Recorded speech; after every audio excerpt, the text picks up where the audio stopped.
Hello, good evening. My name is Richard. Welcome to Transfer Deadline Day, the last hour live. We are still waiting for a signing at Arsenal, actually. We're still waiting for one.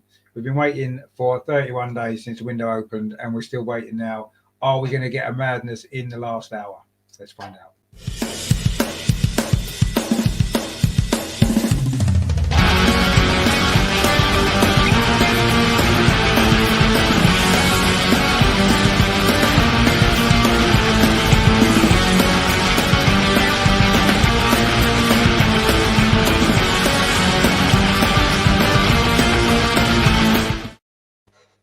So, welcome to Over and Over and Over again. My name is Richard.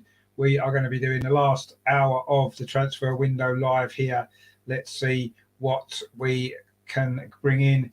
Jamie's in the chat radio said, very disappointed. Yeah, I have to say, I'm actually really disappointed with the news about Aubameyang going to Barcelona. Yes, I know he wasn't playing and he fell out with the manager. He hadn't shown the right attitude, all this kind of stuff. We know that. But ultimately, I thought he had a good career for Arsenal overall, didn't he?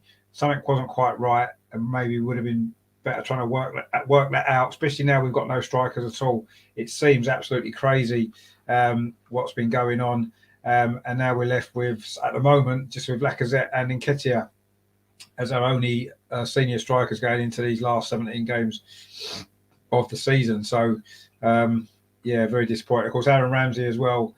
In case you hadn't heard, he's joined Rangers on loan from Juventus. Of course, former Arsenal player. Scored 2 FA Cup final winning goals for the club. He's gone to join Rangers in the Scottish Premier League. He may well be making his debut, actually, on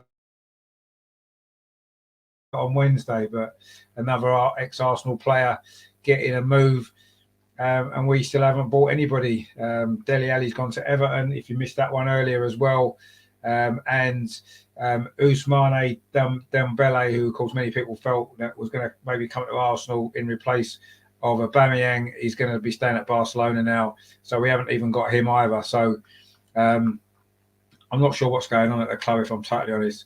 We've bought a couple of young American kids, some defender today from Colorado Rapids, and we know what the history is with Colorado Rapids, don't we? So yeah, it's strange times at Arsenal at the minute. I'm pretty sure it's now becoming clear, isn't it, what the process is, and it isn't to make us competitive again, is it? Isn't to make us compete for the top level. And James says, we haven't even signed that goalkeeper from America even. No, I don't think we have. We have signed that defender, haven't we? Can't think of his name off the top of my head. I'm sure it'll come to me soon enough. But yeah, someone that no one's ever heard of. And yeah, ridiculous. Shane's in the chat doing Shane. He says it's hard being a Gunners fan. It is at the moment. It's disheartening, isn't it? You know, and I know the transfer window shouldn't always necessarily be about buying players all the time and stuff like that. But ultimately, in the position that we're in the league, I felt this season in particular, we've got ourselves, maybe by luck rather than judgment, we've got ourselves into a position to challenge in for the top four in the rest of the season. We're on the brink, with the points that we've got, and this was the opportunity for me to bring in 2 or 3 players that we really needed, a little bit of experience, just to help the young team along and push us into that top 4, and then really go all out in the summer with the extra money, with the Champions League football, to really go and complete this rebuilding job. But I don't think it's ever been about rebuilding. I really don't think it has. I'm not really sure what's going on, but it certainly doesn't seem to be about making Arsenal competitive again. Phil's in the chat, and Phil, he says Arsenal clearance sale. It is. I mean, who gives away a striker that won the Golden Boot 2 years ago for free? I mean, we paid 56 million for him 3 years ago. He won the Golden Boot in 2019. He was 1 goal away from winning it again in 2020. He scored 2 goals to win us the FA Cup in 2020. We're giving him away for free less than 2 years later, 18 months later. Absolutely madness. Absolutely madness. Pablo's in the chat now. I'm so angry. Banter club at it again. Yeah, you're absolutely right. We just can't argue with that at all. We're becoming a banter club. Jamie again says we should have activated Isak's release clause sooner rather than try and get a better deal. Yeah, was he the right answer? Who knows? But we need somebody. And Pablo says January sales at AFC. Yeah, that seems to be what it is. I mean, I still cannot get my head around giving Aubameyang away for free. it just makes no sense, and we've got no real senior strikers at the club. Absolutely crazy. Anyway, Shane says there, this year we could have got into top 4. Yeah, we could have done. I believe we could have done. Next season, United will be back. Newcastle will buy everything. Exactly. Tottenham are making some moves, aren't they, in the transfer market as well? So they're going to be improving. It's looking grim at this moment in time, isn't it? Have the club got no money? Is that the problem? Is that why we've had to get rid of all these players, clear the wage bill? Is that what's happening? Is that where we are? Is that where we are now as a club? Is that what we've got to look forward to now? Saving money here, there, and everywhere, buying cheap young players. I don't know. This is probably the result of a lot of years of poor management of the club, poor transfer decisions, poor contract decisions, and this is maybe we're paying for that now. There doesn't seem to be anything going on at Arsenal at all on this last transfer day, on the transfer window. Neil's in the chat. They're really bad at show from the club. But do you want to come on, Neil? I'll send you the link if you want. I'll just copy it to Twitter for you, and you can come on if you want, and we can have a little chat about it. I'll just send that now. Yeah, it's just terrible at the minute. I really don't know. I don't know what to make of it all.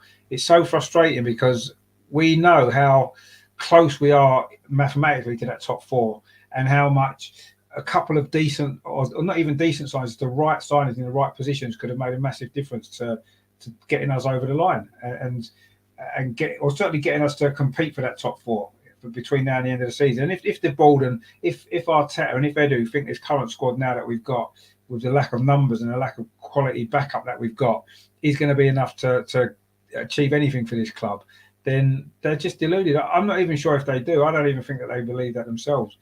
Shane says there, we must be the only fans who talk about wages. So I know, who cares about wages? It's not our money, is it? I don't care how much players are on. What I care about is how competitive we are on the pitch and where the club are going forward. And we're clearly not going forward, are we? Absolutely stupid. Just had news coming in now. Dembele is staying at Barcelona, so we're not even getting him. So we sent a player over to Barcelona, and we're not even getting one back. Who's negotiating these deals? Who's doing this? It's ridiculous. Edu should be fired on the spot. If this transfer window finishes like this, I don't want to see Edu in that job tomorrow. I don't even want to see Arteta in the job tomorrow. But I guess some of these things are out of his hands. He's just a manager of the team, isn't he, at the end of the day? But he's created a lot of these problems as well. You have to say it's definitely on his neck as well. And joining us now, we have got Neil. How you doing, mate? You all right? Hey, thanks for having me on. Can you hear me? Yeah, can you hear? Fine, yeah. Perfect. Yeah, thanks for having me on, Rich. It's been a long time. You've always been trying to get me onto your podcast. Yeah, so I know. Ironic that it has to be transfer deadline when nothing's actually happened. Well, it hasn't. I don't think it's going to, if we're totally honest. Let's be honest. It doesn't look like too much is happening, but you never know. Sometimes in the last hour you get some crazy stuff, and we've got to keep our keep hoping, haven't we? Because what have you made of all this at the minute? All the players we've got rid of, no one coming in. The squad's threadbare. We've got no strikers. What's going on? I don't know, Rich. I was going to say on the chat, it feels ever since Arteta took over, we've had some great moments. We've had some moments where we think that we're making progress. This trust the process thing is actually something to believe in.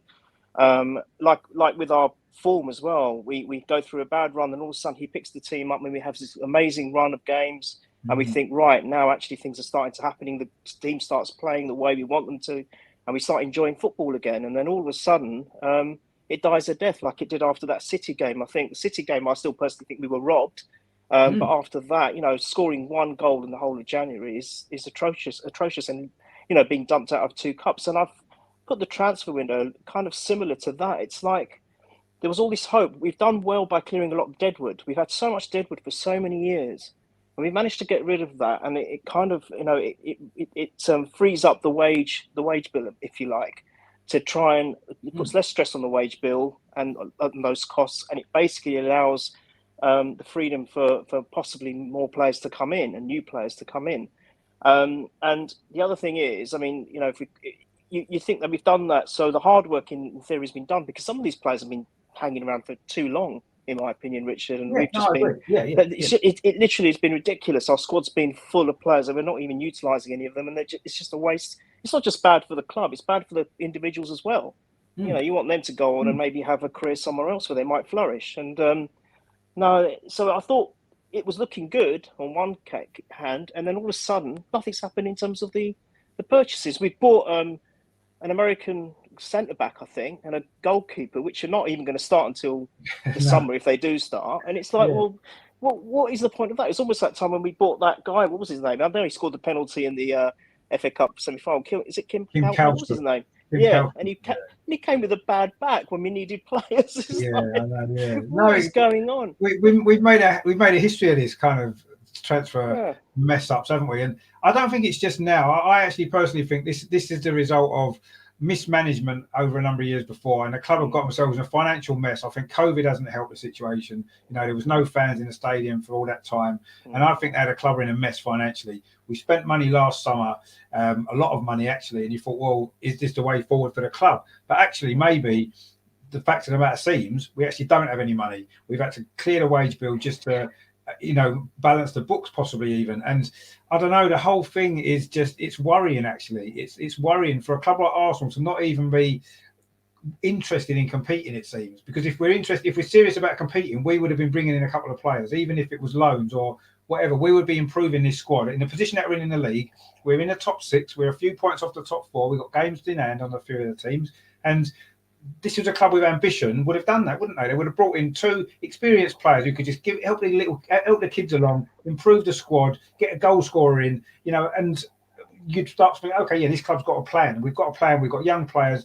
We look like we're heading in the right direction. But now it just seems to me as though the plan all along wasn't to compete. The plan all along was to clear the wage bill, get young players in on smaller contracts, good sell-on value, and I think that's the plan. And I honestly do. I've lost all hope that Arsenal are going to be competitive again for the next 5-10 years, maybe even longer. So what have we become, Richard? Have we become like an Ajax club where we're just going to breed talent and then sell them on? Because that's what it looks like to me. It does look like that. Yeah.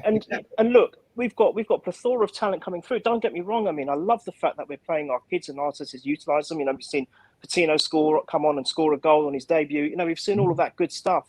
But at the end of the day, what a chance this season was for us to at least make some headway in the league. And all right, I'm not saying we haven't yet. It's still not over. We're only halfway through, and we are in touching ground of top 4. But the point is, we had no European distraction.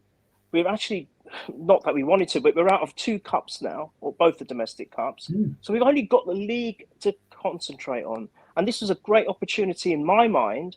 That let's reinforce the squad, as you just said there, with we're certainly a striker and a midfielder. I think there are 2 gaping positions, really. Yeah, exactly. And if we'd done that, and we needed someone, and not someone unknown, I'm sick and tired of getting these players that they're going to come good in the future. We always seem to be a club that's in transition. I was listening to pod the other day, and to be fair to people, I understand what they're saying and where they're coming from. That we're still in transition and they're all of that kind of stuff, but.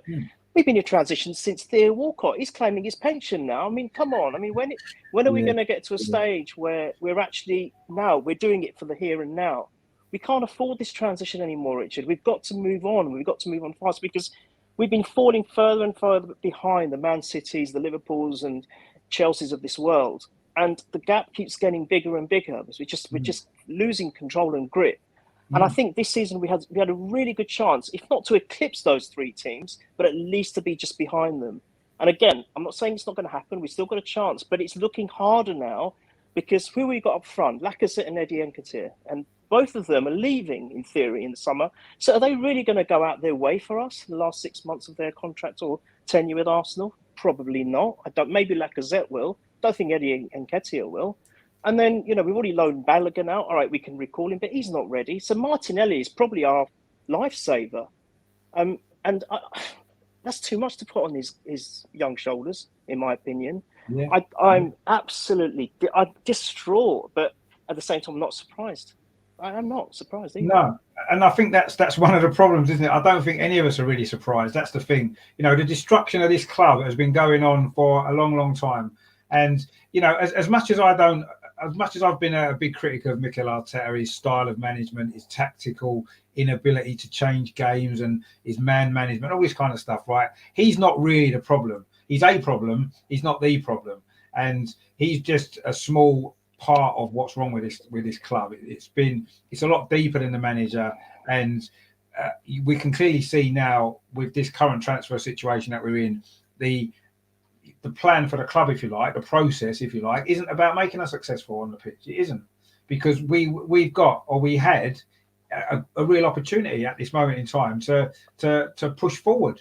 On building on the first half of the season, which has been a bit hit and miss in a lot of ways, but ultimately we put ourselves in a half decent position. Surprisingly enough, I wasn't expecting it, if I'm honest, but we're there. We're in the top 6. We're not far off the top 4. We've got games in hand on certain teams, and we've put ourselves in such a strong position, and we're not capitalising on that. And if we are, like you said, we've got two senior strikers, Lacazette and Nketiah. Both of them are out of contract in the summer, both of whom will probably not be in next season. And we know already Nketiah is not good enough to score regularly in the Premier League. He's all right in the League Cup against lower teams. He'll get goals. He got a hat-trick against Sunderland, brilliant. And but he's not going to regularly score in the Premier League. We've got 17 games in the Premier League. Even if he started every single game, played 90 minutes of every single game, I doubt he'll score more than 3 or 4 goals. I agree. And that's not enough, is it? We're not scoring enough goals as it is. Lacazette, for all his hard work, and you can't criticise him for that. He's not scoring enough goals. He sits too deep. He doesn't get into the right position to score goals. He's not going to score more than 5 or 6, 7 at the most if he played every game.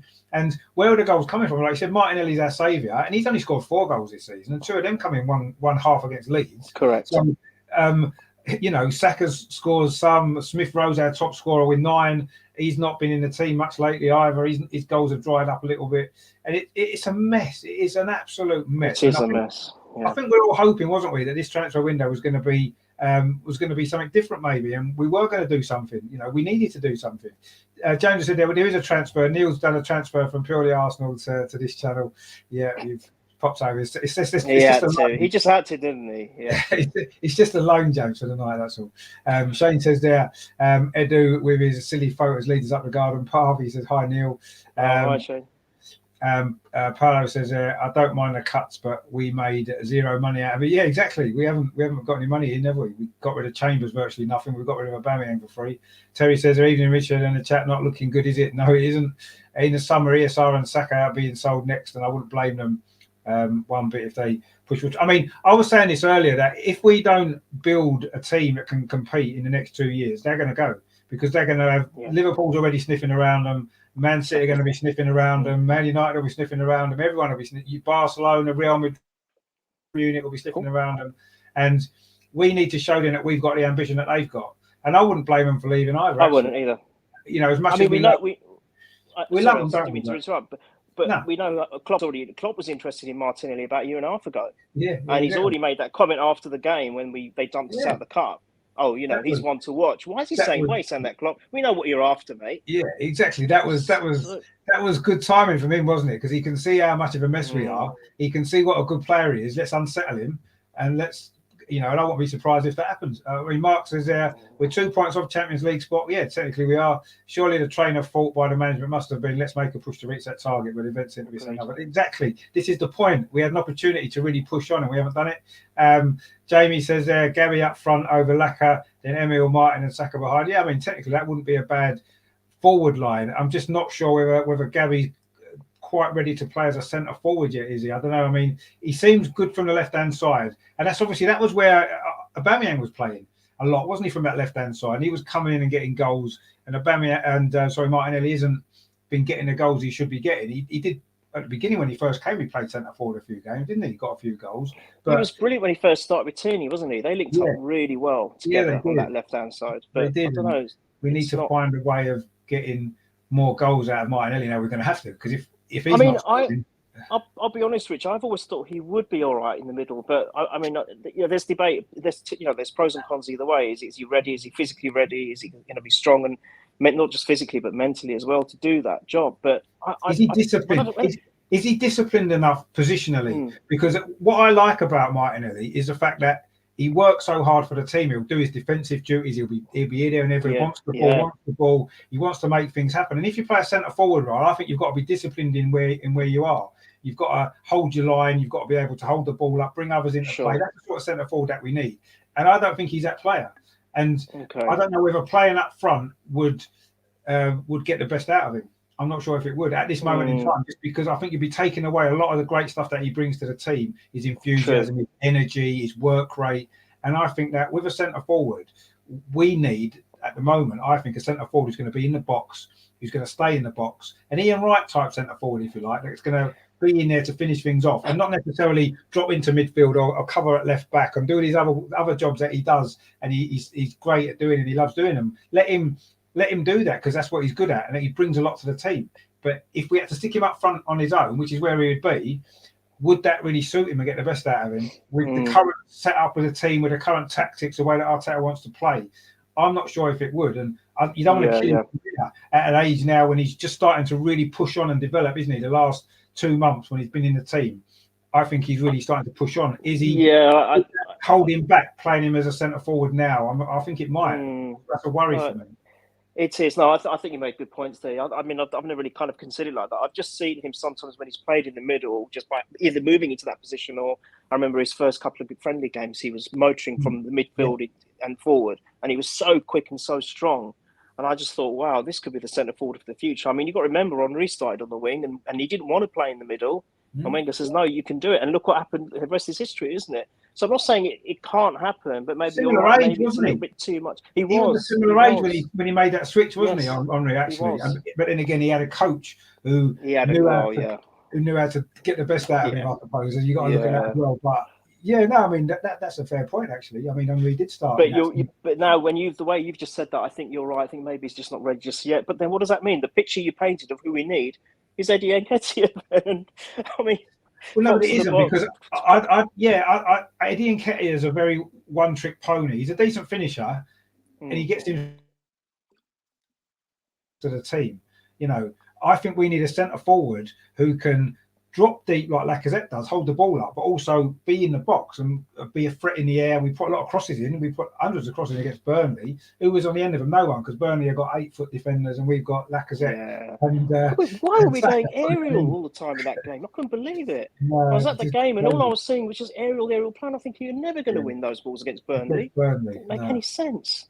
But you see, to me, this is an issue with Arteta. Arteta is very one-dimensional in his approach to games, and he's you could say we're very organised and we're very well structured as a team, and I think we are, and I think Arteta has worked hard on that. But ultimately, it's very one-dimensional, and when it's not working, or when you need to adapt your style and your tactics to suit the game and the opponents, Arteta can't do that.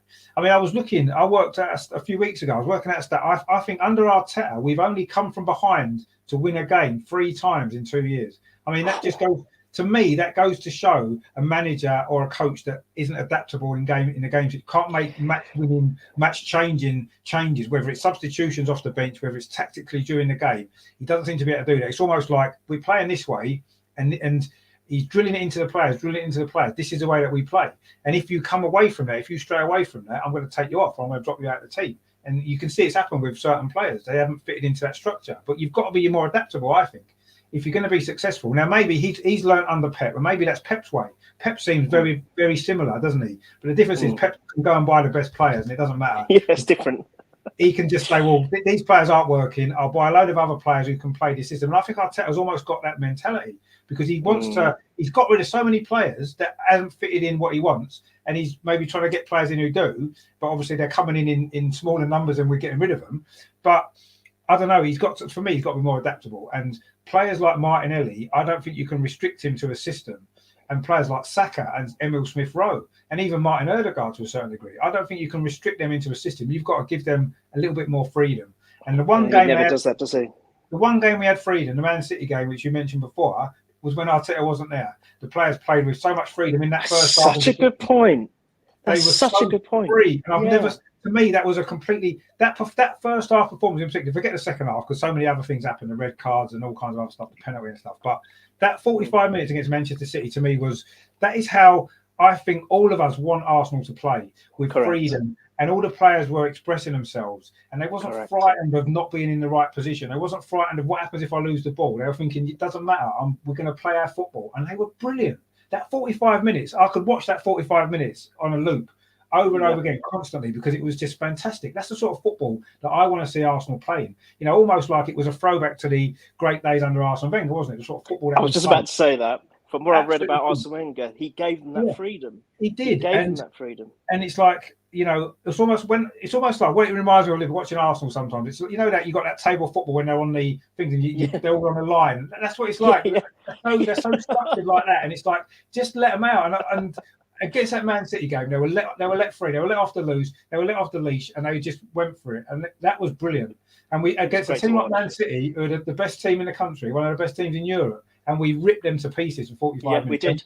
We would probably have ripped them apart for 90 minutes if the referee hadn't decided to change sides at that time. But that's the sort of football I want to see us playing. And you can see the players are capable of it. We don't have the strength in depth, obviously. We've got, you know, we need to build in the squad. But you could see what these players are capable of. And then suddenly Arteta's back after that. We haven't scored a goal since then. Because you know what? I never even thought of it like that. You're absolutely right. I completely forgot that he wasn't on the touchline for that game. And I think that he is stifling their creativity. He's not allowing them to be spontaneous. If there's a change, it's something that happens that maybe they haven't anticipated. He's not giving them the freedom to make that choice. And they're not, you know, end of the day, if any player plays for a big club, you've got to be good, Rich. You've got to be, you know, I've seen friends with kids and they've got really fantastic young footballers and they can't get anywhere near, not even the championship academies, because they're at such a high level. It's ridiculous. And I know the Arsenal Academy is at an extremely high level. So the players that are there, especially the ones coming through the academy, they've got the talent. They're great. But you're right. If the manager is saying, no, you're playing like this and you're not deviating from that, that's it. And I've noticed, I mean, it's been mentioned by so many people that when the players are playing and they might think they might have done something wrong, they're looking at the bench, the touchline to see if they're going to get scolded for it. I mean, how can you play like that? How can you play with your hands shackled? I mean, I know you don't play with your hands, but you know what I mean. It's like you're playing without that. You should have played. You're allowed to play with just use one half of your brain, and that's it. You're not allowed to adapt or anything. Yeah, it's just, I don't know. It's frustrating watching us play most of the time, and it's not enjoyable. A lot of the games are not enjoyable. I mean, the game against Burnley, an example of that was in the last few minutes of the game. We, on a couple of occasions, we were kind of almost caught out on a counter attack. We were maybe not so much over committing, but we were pushing people forward, trying to get the goal. We lost the ball, and Burnley had a couple of counter attacks, which, you know, they didn't make anything of. They could have done. And Arteta on the sideline was running up and down the touchline, shouting and screaming, waving his arms about. Right? People get over there, get over there. I'm like, hang on a minute. We're trying to win the game here. We're at home to Burnley, and you're more worried about not conceding a goal. Which, we don't want to lose the game. Of course we don't. But ultimately, if you don't take risks, you're not going to win enough games. And I feel that over the last 2 years, we haven't taken enough risks in enough games. And that's why we've been in the positions that we're in. We've thrown away so many games that we should have won by just, you know, not taking those risks. And sometimes you've got, I mean, you know, yes, if we'd conceded a goal against Burnley in the last couple of minutes and lost that game 1-0, everybody would have been up in arms about it. Lost to Burnley at home again, this, that, and the other. But to me, if you've seen the team in the last 5 minutes of a game going for it, throwing everything at it, unlucky not to score, and then we can see the goal at the end, you can think, well, okay, you'll be annoyed for a little while, but you tried. See, at least we were going for it. You come away from that game thinking, in the last 5 minutes, we didn't even have a shot at goal, and we're drawing them home to Burnley. And this is a regular thing. I remember last season we lost at home to Leicester. We were 1-0 down. We didn't even have an attack in the last 10 minutes. We didn't even put the ball in their box in the last 10 minutes. And this has happened time and time again. And I don't, you know, losing games isn't necessarily the be all and end all. If you're showing that you're trying to win, I would rather try to lose games trying to win them than just draw games by not trying to win them and just draw and draw. Yeah, and draw. I agree with you. I just, it's so frustrating because I don't know. Maybe that's 20 years of Arsene Wenger. I don't know. You know, we used to do the same under George. No, Rich, it's not. George as well, don't you? You remember George? Yeah, I do remember George. A lot of the time, we just stifled the life out of teams. We knew we could rely on our defence for a clean sheet. Right, you'd get us a goal. We'd win 1-0. Everyone's happy. But we used to win them games 1-0. we didn't draw 0-0 all the time. We didn't lose too many games. We did have flair players. We did have Rocastle. We had Limpar. We had Merson. He kicked them out. He kicked them out. He got rid of most of them. But at the end of the day, you're right. We still won the game. We still got the result that we wanted at the end of the day. And we might have been called boring Arsenal, but at the end of the day, we got the results. And I don't know what the answer is. I mean, I've been thinking about this. I mean, there's expectations of this season.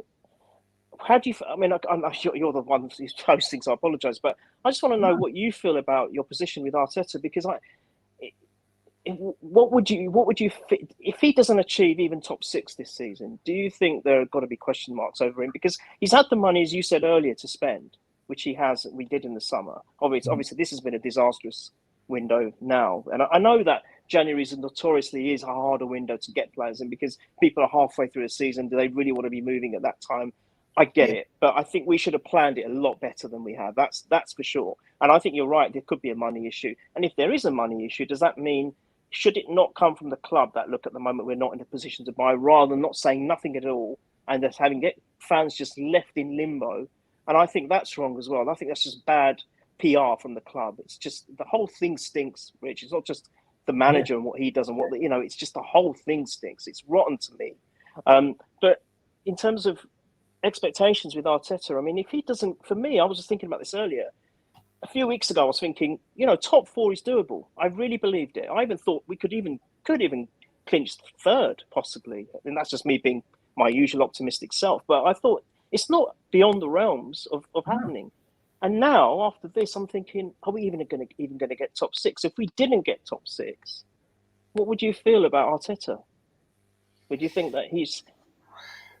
I mean, to be honest, my thoughts on Arteta have been not really much different to what they were 18 months ago, maybe a year ago, when I didn't feel he was the right man to take us forward. And I still don't believe he is. Now, fair enough. Last season was a disaster from start to finish. We had one opportunity in the Europa League to make something of the season, and he completely bottled that semi-final. Tactically was a disaster, and we lost to Unai Emery, oddly enough. But regardless of who that was, made no difference. We bottled that semi-final. We just bottled another one, by the way, as well. That's 2 in a row. But for me, at the end of last season, I felt as though we hadn't made any progress. We were 8th in the league again for 2nd year in a row. And for the first time in 25 years, we were out of Europe completely. And to me, that was a failure. Arteta failed last season. He failed. Now, okay, the club thought, right, we're going to keep it. They gave him a lot of money, more than any other club in the Premier League in the summer to spend. Excuse me. And we bought a lot of young players. I personally would have maybe got a few less young players and 1 or 2 more experienced players in the mix as well. But anyway, they're the players he wanted. They're the players he got. And you could see, or you've been able to see a little bit this season, some certain improvements in certain areas of the pitch. We've been a bit more solid defensively. We've not scored as many goals as we'd like. You can see the young players are really developing. Saka, Smith Rowe, Martinelli now coming through, and you can kind of see a few bits of light, if you like, coming through. But to me, for a lot of reasons that I've explained already, I think Arteta isn't adaptable enough. He's not flexible enough. He's too restricting on the players, and that's going to stop us making genuine progress. Now, if we're not in the top 6 this season, and if we're not in Europe again 2 seasons in a row with the investment he had in the summer, to me, if he's still at the club next season on the back of that, it just goes to show the club's ambition is on the floor. I agree. And that's what I thought. And what I don't like is I don't like all this stuff that you get on social media. Are you Arteta in? Are you Arteta out? Honestly, no. I'm not Arteta anything. I'm Arsenal in, and all I want to see is Arsenal doing well and competing. And if I feel that the current manager isn't doing that, which I feel as though that's been the case pretty much for the last 18 months, or certainly the last year and a bit, then I want to see something different. And I agree. I don't really care necessarily who the manager is. If they're doing well, they're winning games, and we're competing, and we're playing as well as we can possibly play, then that's fine. Yeah, and if that's not happening on a regular basis, which it hasn't been, then get rid of them. I know I play for Arsenal, but I've got no particular affinity with him. Affinity, yes. He's doing a job. He's getting well paid to do, and to me, he's failing. He's failed in that job, because for me, as an Arsenal fan, the expectations that I've got, and maybe that's built on the fact that for the last 35 years, which has been, probably 75-80% of my Arsenal supporting life, we've been competitive. We've won league titles. We've gone unbeaten. We've won FA Cups. We've won doubles. We've been in a Champions League final. We've done all these great things, these great things that we've seen, right? And maybe that's made it more difficult now, seeing the way that the club are at the moment. And I'm not expecting us to be in Champions League finals. I'm not expecting us to win league titles again at the moment with the current state of the club.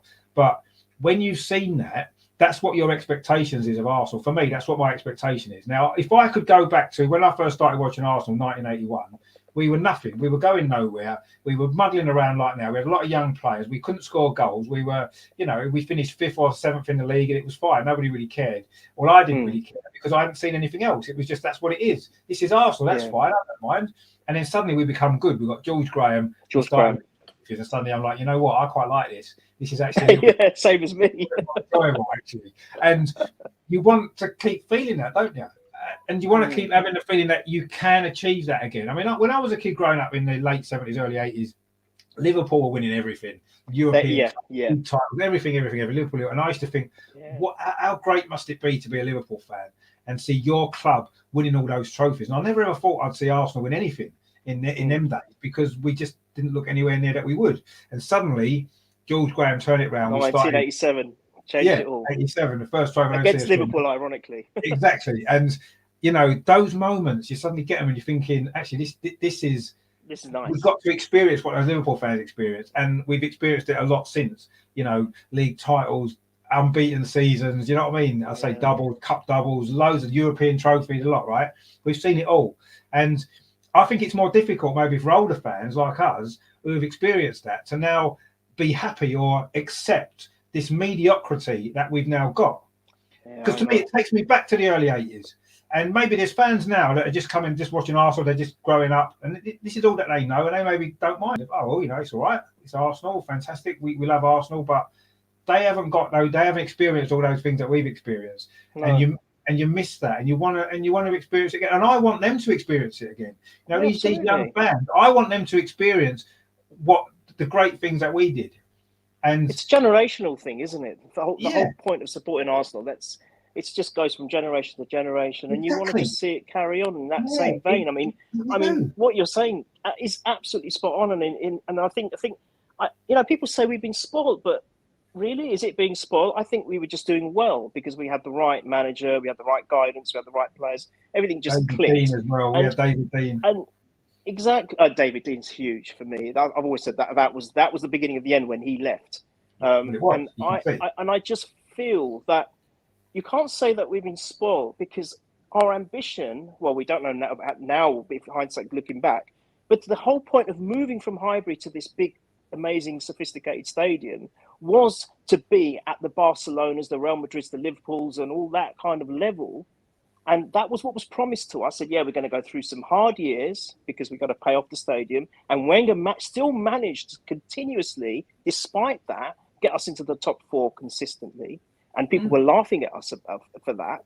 And now it's become the holy grail all of a sudden that now Arsenal are doing it. Because Tottenham might do it and Man United might do it. Now it's the holy blooming grail. But anyway, that's another discussion. But the point is, we've got moved to this stadium because they said we couldn't compete with the 38,000 maximum gates that capacity that we had at Highbury. So we have to move into this 60,000 stadium. And actually, we've still always been so much more successful at Highbury. Nothing really has happened at the Emirates. Yeah, we won those FA Cups, but apart from that, what have we done? And it just feels like it's strong to say we've been mugged off. I wouldn't say we've been mugged off, but we can't say that we were spoiled in those earlier years, because we have moved on, in theory, to be able to get the finances in from the gate receipts, to be able to, support and, push the pitch, push what's happening on the pitch, essentially. And I think about Arteta, I think you're right. Initially, what I was thinking, is it because he's too young, he's inexperienced, and that's why he doesn't know how to do the plan A, plan B, or plan C and adapt? Or what you said, is it the too much influence of Pep? I can definitely emulate him, but as you said, you can't compare Arsenal and Man City. It's apples and pears at the end of the day, and he can't do it. And I'm worrying about, like you, Rich, I'm worrying about the players of Saka, Emile Smith-Rowe, Martin. They will go if we don't change and we don't show them something. We're going to lose these great players, and I want them to I want them to become legends at the club, Rich. I mean, it worries me a little bit as well. Yeah, the obviously the massive prospect of them feeling that the club don't match their ambition for their career, and that we're going to be holding them back at some stage, and that's a worry. But also, it worries me a little bit that any player that starts to gets a big reputation in football, Arteta doesn't get along with. He just doesn't. Aubameyang, Özil, any player that's got any personality, Guendouzi, he's got a history of this. And at the moment, Saka and Smith Rowe, they're very down to earth lads. They're not too big for their boots. They're not superstars. They're just really good players. But it's going to get to a point where they're going to have to express their personalities more on the pitch, off the pitch. They're going to have to, because they're going to have to become leaders as they grow.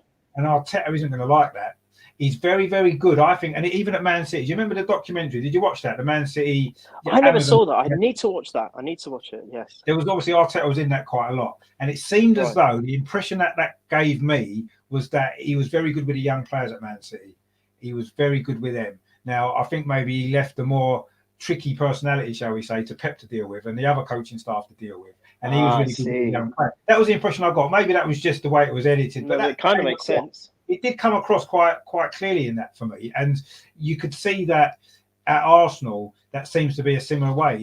He seems to be, the young players seem to adore him. He seems very good with the young players, but young players get older, and that's going to be the key. Can he deal with that as they get older? I mean, interesting. I haven't seen any. I mean, you look at the experienced players that we've had under Arteta; they've all gone. Apart from Xhaka's the only one. And the reason why is because Xhaka is clever. Xhaka knows what he has to do to, he's almost like, I think he sussed Arteta out pretty quickly, Xhaka has, and he knows exactly what he needs to do, and I think he's done that with the previous managers as well. He did it with Wenger, he did it with Emery. He does it with his national team. He knows what's needed, and he does what's needed to become popular with the manager, which is fine. I've got no problem with that. That's great personality to be able to do that. Other players aren't able to get that balance that he's managed to do. So he's the only sort of more experienced player that hasn't fallen out with Arteta. He fell out with Emery a little bit, didn't he, with the armband situation? Yeah, of course he did, But he didn't really fall out with Wenger. He hasn't really fallen out with Arteta. He doesn't fall out with the players. He seems to be able to get on with people. And that's maybe the difference. All the other experienced players that we've had, and even players that maybe a lot of Arsenal fans didn't feel were good enough, but players that had personality. I say Guendouzi, Bellerin, Socrates. All these players that were a little bit off the scale, a little bit not boring and dull. But you look at the personalities in the Arsenal team now. The players that he's picked: Ben White, boring character. Let's be honest, he's boring. Isn't he? You wouldn't want to go out for a beer with Ben White, would you? Let's be totally honest. You wouldn't. And as much as he's a decent player, he hasn't got a personality, has he? You look at Martin Ødegaard, the same.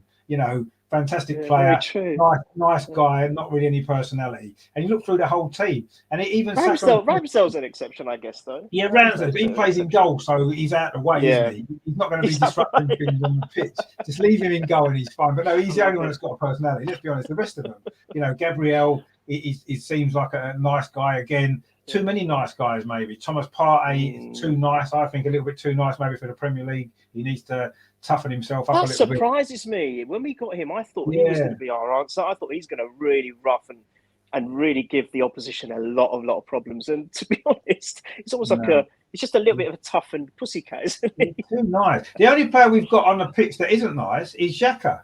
And he gets so much criticism for that because he's the one that he won't pull out of a tackle. He doesn't care that the consequences might be for him personally. He will do what he thinks is the right thing for the team. He'll put himself in sometimes positions he shouldn't be in because he's trying to help the team, and he'll go the extra little bit. And he's the only one that will, even after time, put a tackle in. If you watch the way that we play, we don't tackle, do we? Not really. Tomiyasu, he's all right with a tackle. I do like him. He's still very nice, isn't he? He's Japanese. Of course, he's going to be nice. They're isn't it? They're just nice people. So he's not going to have that nasty streak, is he, Tomiyasu? And he doesn't. None of our players do.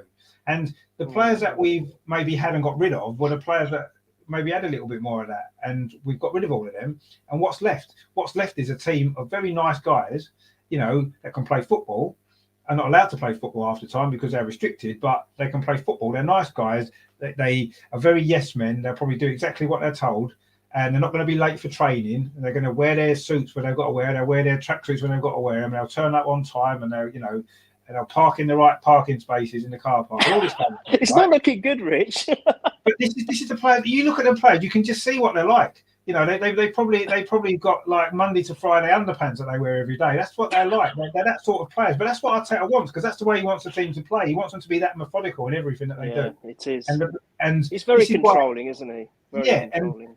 And he's got the players that he can control, that want to be controlled by him. You can clearly see that. And that's why these young players love him. You can see that they do. There's absolutely no doubt about it. Oh they really do love him, and that's great to see. But unfortunately, that isn't enough to take us forward and take us where we need to be. But all right, if we play, he should be the under-23s manager, because I think he'd be perfect. Maybe Per Mertesacker is the one that we need as the first team manager. Maybe that's the main senior. Yeah. Maybe. I mean, I don't know what Mertesacker would be like in that position. I don't really know what his management style is like. The under-23s are doing quite well, but I would maybe that could be what Arteta's more suited to, the young kids, because that seems to be what that suits his personality, and he can control those players a lot better, get them to play the way he wants to play, and I think that's better for him. I'm not really sure if he can handle these bigger personalities that we need, and we need these bigger personalities in the team. Think what a difference someone like Guendouzi would make to our midfield at the moment. I'm not saying he's a great player, but his attitude, the way he would stamp his authority on the games. He was man of the match about 4 or 5 games in a row. I know. And you could see what he could bring. And obviously Arteta wasn't having none of it, and that was it, gone. We missed that cutthroatness, Richard. We've not had it for years. I've been saying that we need meatheads in the team. We need that without being rude, no shits given kind of attitude, and we just haven't had that for so long. Wenger had it initially when he came. He had a great balance. He had tough men, and then he had the flair as well within those tough men, and it worked a treat. He had a balance of. He didn't bring them. He didn't replace them. No, did he? Not initially. No, because he already had the defense anyway, which he managed to rejuvenate. I mean, all credit to Wenger, because he added years on all of their careers, to be fair. Yeah, he did. But and then in the Invincibles team, it was more like his team, I guess, when we got to the Invincible stage. But then he tried to be I think, a bit like what Arteta might be doing with Pep. Trying to emulate Pep here in the Premier League. I think Wenger was trying to create a Barcelona in the Premier League, and he made all these players, which were very, very similar in style. They were probably all very, very talented. Don't get me wrong, but there was no one really with strength and exactly the personality you just described. That nastiness that we used to have in Patrick Vieira. Patrick Vieira against Keane is going to be legendary for years and years and years. We had Adams. Adams was never scared. Keown, the epitome of it. We missed all those kind of players. But even later on, we had like Van Persie, for example. He had that about him, didn't he? He did. And there were other players as well. I mean, some of the defenders that we had, I thought Thomas Vermaelen had a little bit of that about him, didn't he? When he first came into the team before he got injured and scored about 10 goals in his first 10 games. Yeah, he did. Yeah, he was brilliant, wasn't he? And unusually for a defender, but I think Arsene Wenger did get some of those players in, and he wasn't scared of personalities. I don't think, because he had players with personality all the way through, even towards the end. He bought Aubameyang, for example. He was manager at the time we bought Aubameyang, and you don't get a bigger personality than Aubameyang, do you? Let's be honest. No. Sanchez, he brought Sanchez into the team. Ozil, of course. These are players that Arteta wouldn't even dream of signing, even if he was given the money to buy them. If he was given £500 million, buy 4 world-class players, he wouldn't buy players like that. He would end up buying 25 kids that he can mould, rather than I think you're right. An Mbappe, or if he was manager of Newcastle now, Newcastle fans would be pulling their hair out. The sort of players that he would be looking at buying. Because he wouldn't be looking to go. I mean, I know Newcastle buying a few strange players. Chris Wood, they bought Dan Burn from Brighton, who actually I think is not a bad player, actually, to be fair. And they're buying players to get them out of relegation, I guess, at the moment. But of course, you can imagine if Arteta had all this money to spend. If he was at Man City, he wouldn't be buying. I mean, Man City don't really do. When you think of some of the players that Pep's bought, he hasn't actually bought these superstar players, has he? A lot of times, he's bought very, very good players that do the job he needs them to do. And they become big stars. I mean, he got De Bruyne, who had failed at Chelsea, for example, and he's got more out of him. Raheem Sterling, who was very hit more out of him. he's got more out of him. You know, he buys players like Laporte, for example, who is an okay player, but he's not a big world superstar. And Pep doesn't really do that either. But Pep can get the best of the players that he needs for the positions that he wants, the sort of players that he needs. And Arteta can't do that because we don't have the money to do it. You can't tell me Pep would have bought Tomiyasu. Pep wouldn't have bought Ben White. Well, he might have bought Ben White actually, because you can see Ben White playing for Man City. He's a sort of defender that Pep likes, isn't he? That can bring the ball out of defence and can play football but can't tackle and can't head the ball. You know, which isn't really very useful in the Premier League unless you've got a goalkeeper behind him who does what Edison does, and you've got the players in midfield who keep the ball and don't allow the other team to have it. And then they're not exposed. And that's, you know, but I don't know. I just feel as though Arteta's biggest problem, as the Truth Sets Freeze in the chat, he says that point there. He says you have to be able to manage stars and their annoying egos. You do. If you're going to be successful, you're going to have players that have got egos, because if you haven't got an ego as a top, you're not going to become a top player, are you? Very good points, yeah. Because that's what makes you a top player, isn't it? You've got to have that. You've got to have that attitude, I think. And we don't have players who've got that attitude. None of our players walk out onto that pitch, I don't think, and they believe they're the best player in their position in the world. No. Or the best but we don't have a match winner. We do not have someone that can come on and change a game.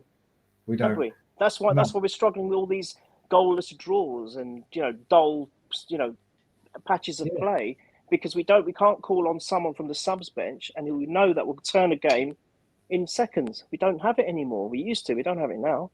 And that's the thing. And I think in a way what you said makes sense, because even if you've got those annoying egos, but if a manager can manage them correctly and get the best out of them, actually the younger players or the other ones which haven't got such big egos, that might even help them in a weird way. I know it might be the wrong direction, but it might be the wrong direction to get the right result, if that makes sense. And I think you're spot on. I think that's a really good point.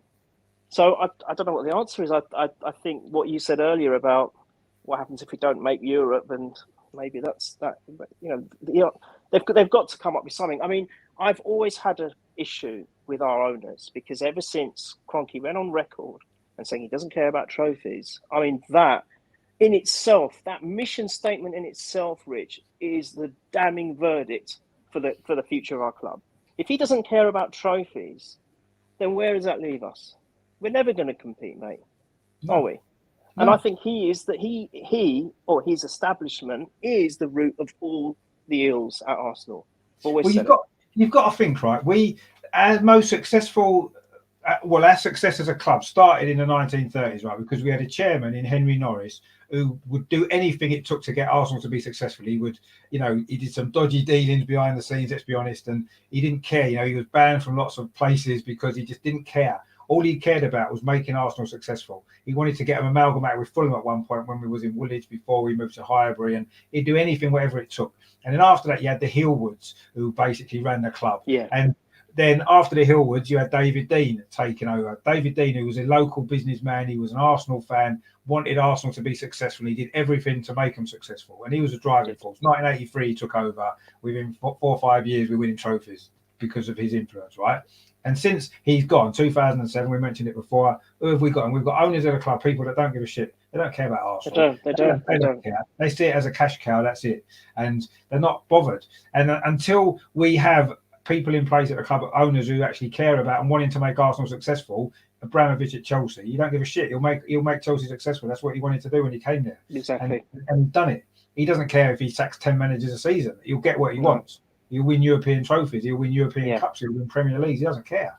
He's ruthless, and that's what we're lacking. You know, Manchester City's owner. You know, they went out there. They've set a big plan in place for the whole area, the club as a whole, the women's team, the men's team, the youths, everything, right? And they've gone out and got the best because they want success for the club on the pitch.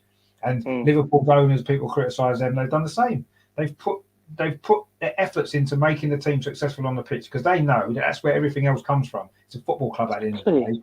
You can run it as a business all you like, but ultimately, everybody who's interested in football cares about who wins the trophies, who's competing for the trophy. And if you're the one doing that, you're going to get more out of it. You're going to get more money in. You're going to get more publicity throughout the world. You're going to sell more merchandise. But that's what don't make sense. That's what doesn't make sense to me, Richard. It never has about the Kroenkes, because on one hand, they're obviously businessmen. They're businessmen first and foremost, and they always will be. So what's that about business? Business, for me, it's about, unless you're running a charity, it's about making money. So Of course it making money, what you're doing, you're in a business which actually is a football club. To make more money from that football club, you have to get the success on the pitch, which, as you said, will drive everything else. If you're successful on the pitch, the youngsters coming into the world who are first seeing football for the first time, and all of a sudden see Arsenal all up in lights, winning the Premier League, who are they going to support? They'll probably most likely choose Arsenal, even if they live near Liverpool. Well, probably not in Liverpool's case, but you know what I mean. It is that this is what it is. The winning mentality, the success breeds success, and that success will also come in financials. And that's the bit I don't get. They don't want to invest in that. They don't want to back the club for that. They're not interested in trophies, but they just want this business just sitting there in the background amongst all these other businesses, just ticking along and making money. And as long as it does that, that's good enough for them. So in that case, if we've got those owners, if as long as they're here, Rich, I think it's doom and gloom for our club. I don't think we can ever move forward. We just can't, because they're not going to pay out the. I know you said earlier that Arteta's earning good money, and of course he's earning good money. But some of the top managers, they're earning a lot more than he is, and they're the ones that, what's that adage? You know, you get what you pay for, essentially. And I think they're not willing to really break the bank and pay the top dollar, not just for the players, but for the manager as well. And if that's the case, it doesn't seem very bright to me. But anyway, have we bought anyone? No, I've not been looking. Surprisingly enough, we've got 3 minutes left in the transfer window, and we're going to do it. We've actually bought nobody. There you go. There you go.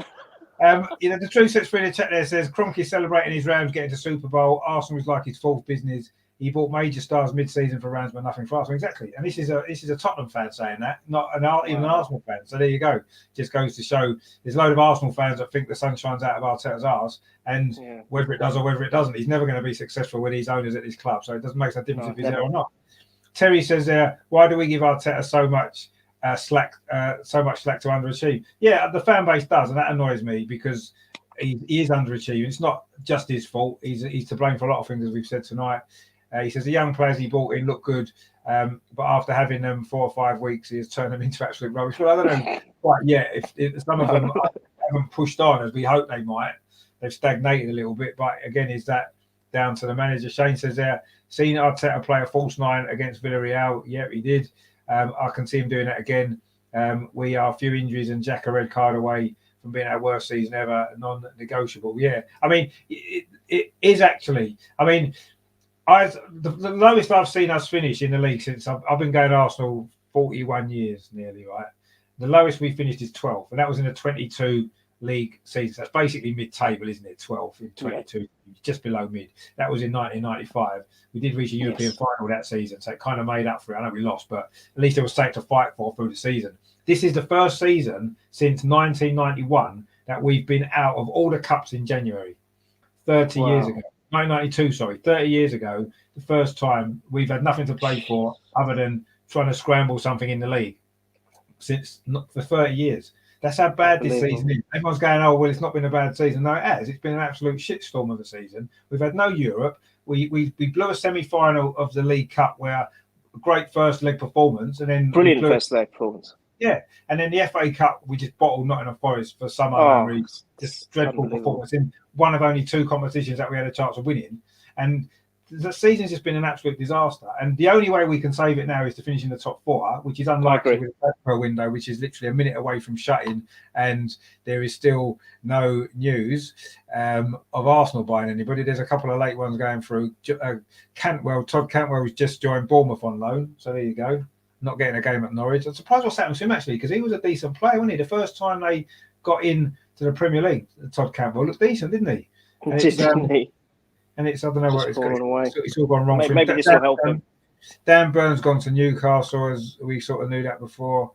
Not really much happened actually in the last hour at all.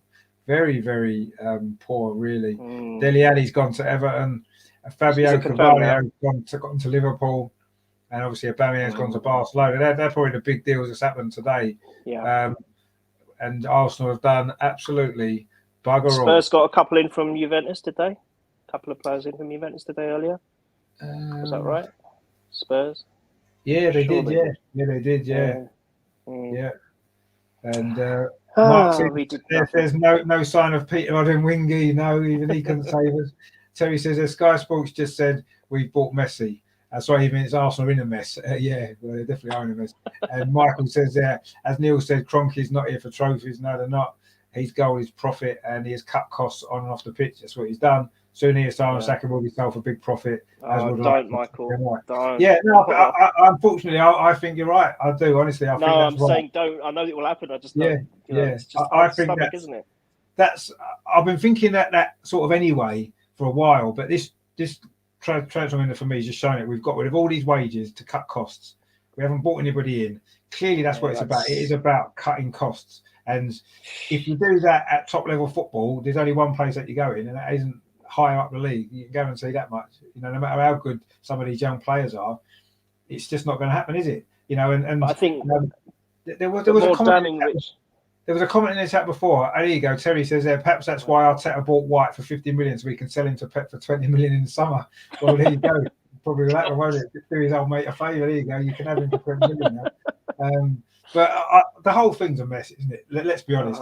Rich, we're trying to be kind of light-hearted about it, maybe in a way. But ultimately, for me, it's a serious matter, because Arsenal are a big club. We're a big club throughout the world of football, right? And when you're a big club, there's certain expectations on that club, and the expectation is to try to better yourself and improve.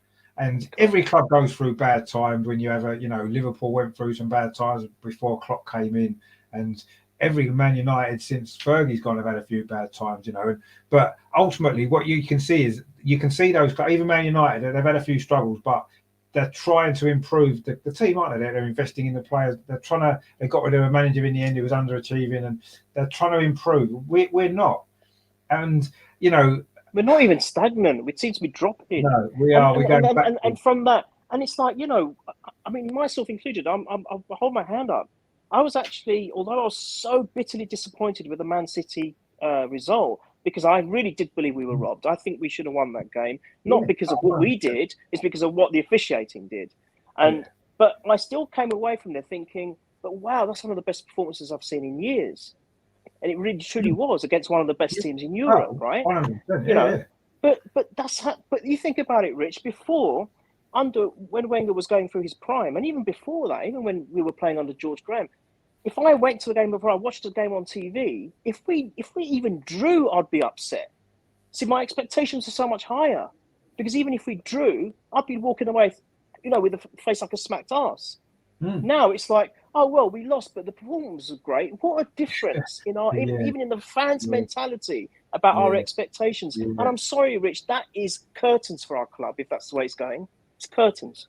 We can't be like this. That is the way it's going, isn't it? And it's almost like if you display any kind of realism about the situation, which is basically that the club are underachieving, Arteta is a inexperienced manager that's struggling in a big job, that half of the players aren't good enough for Arsenal, and that's just being realistic. That's not being negative. That's not being saying bad things about people. That's just being realistic on where we are at the moment. And I there's nothing wrong with having that realism, right? And everybody should be allowed to feel like that and express that feeling without being called all these names, negative or Arteta out, or whatever it is, right? Because that's wrong. And I think if you make those points in the right way, some people don't. We've seen certain YouTube channels, for example, in the past, maybe express those opinions in the wrong way. And maybe that's where that comes from, because everybody assumes that if you're against or you can see what's wrong with certain aspects of the club, that's what you are. You're a relic of that channel, sort of thing, because that's what they were like. But not everybody is expressing those feelings like that. It's right, and I think it's the right thing. If we all accept mediocrity, we're just going to have to part with mediocrity forever. The only way things will change is if we demand more. And I feel, as an Arsenal fan, that's seen, as we said before, seen so many great memories and moments at the club, some bad moments as well, but even the bad moments too bad in history. So, I think that for me, as an Arsenal fan, I demand more from this club than what we've got over the last, certainly 5 to even to 10 years, probably. I actually demand more from the club. And if that makes me delusional, or if that makes me negative fan, or if that makes me not a fan, I don't really care. to me, Arsenal are better as a club than what they're giving us, and we deserve more as a fan base. And this is what I don't know. That shouldn't be. It shouldn't be acceptable to accept this mediocrity that we've got ourselves into. And it's no good saying, "Oh, Arteta." I mean, Arteta may well be. He may well prove to be a fantastic coach, right? And maybe to a certain degree, you can see he's a good coach now, and he may well develop into a really good coach, right? And that's fine. But at this moment in time, if Arsenal want to progress, we need better. We need someone who's got the experience, who can deal with these personalities, who can manage players better, who's a little bit more flexible, who knows what it takes to be successful, who's a winner. Arteta's not a winner. What's he won in his career? He won one FA Cup. One FA Cup with us. Did he not win the league maybe with Rangers in Scotland? But let's face it, at that time, anybody could have won the league at Rangers. You know, so he's hardly won it. He's not a winner. He's not got that winning mentality. You know, and there's other managers out there. People say, "Who could we get? Who could we get?" Well, we're Arsenal. We should be able to get anybody because we're Arsenal. Yeah, true. Yeah. You know, if Arsenal come in, we've got to pay for it, Rich. That's the problem. Well, yeah, pay the money. But this is the issue, you see, and because now people are accepting that. Oh well, who can we get? We can't get a top manager. Why? We're Arsenal. I see it, We should be able to get anybody. We got Herbert Chapman, who had won the league in the middle of winning the league 3 seasons in a row with Huddersfield. We got him in 1925. Right, the best manager there was. We got the best manager because we wanted to be the best team. The best team. Yeah, and if we want to become the best team again, that's what we've got to start having that mentality. Don't care what it costs. Don't care what we need. Go and get the best. Man City got the best. They've been successful. Chelsea previously had got the best. They were successful. We had the best for a little while. We enjoyed a lot of success, and we haven't had that mentality since. Because as soon as David Dean went, as we said before, 2007, the downfall started. I mean, you went back about the stadium actually, and I don't believe we were misled. I think at that time, I think it was 2000 when the idea was first put forward. 99, 2000 kind of time, you know, we were starting to become really successful under Wenger. You know, season ticket waiting list was shooting up because people desperately wanted to see the games. Yeah. Have their money. Man City didn't have their money. Football was a little bit different. And I think that at the time, Arsenal thought, you know, if we want to go to, forget Man United, forget the Premier League, let's look more at European-wide. You know, you've got clubs like Barcelona, massive clubs, Bayern Munich. And the only way that we could, at that time, we thought, if we want to compete with them, we need to be able to get 60, 70,000 fans in the stadium every week because the demand's there. And if we want the clubs to move forward, and I think that's what they genuinely believed. In 2000, or at that time when they were looking at the stadium, I think, you know, football was a lot different then. In those intervening few years between us agreeing to move, getting the stadium built and moving in, the whole football landscape changed in those 5 or 6 years. If we'd waited, if we'd hung on a bit longer, or if we'd done it 10 years earlier, when all-seater stadiums come, if we've actually, let's not redevelop Highbury because we can't really extend it too much, let's build a new stadium then I think it would have been totally different. It was the timing, unfortunately, the time of it. You know, we moved in 2006. Obviously, the stadium had been with 2 years, 3 years being built. In that time, Chelsea got their investment. Suddenly, it went from a top 2 of Arsenal. Yes, that's true. Yes. Then a few years later, Man City, 2008, Man City get their money. Unlucky then. It was, the timing was unfortunate. We won't ever know whether or not it would have made any difference. But the football landscape from 2000, when the idea was first put out, you know, when we played in Champions League games at Wembley, that's what kind of convinced everybody. We sold out Wembley for Champions League group games, and I think the demand there. And that was 99, wasn't it? 98, 99. And that was when the idea first started going. At that time, you could see the vision, you could see it, and it made sense.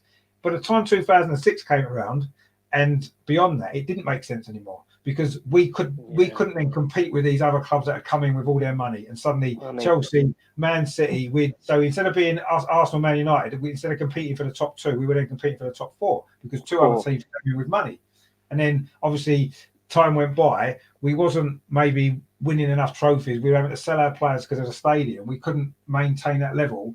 And somehow Arsenal kept getting us in the top 4 to keep that money coming in. If he'd failed in 2008, 2009, around that time, if we didn't get in the Champions League then, right, for whatever reason, then Arsene Wenger would have gone.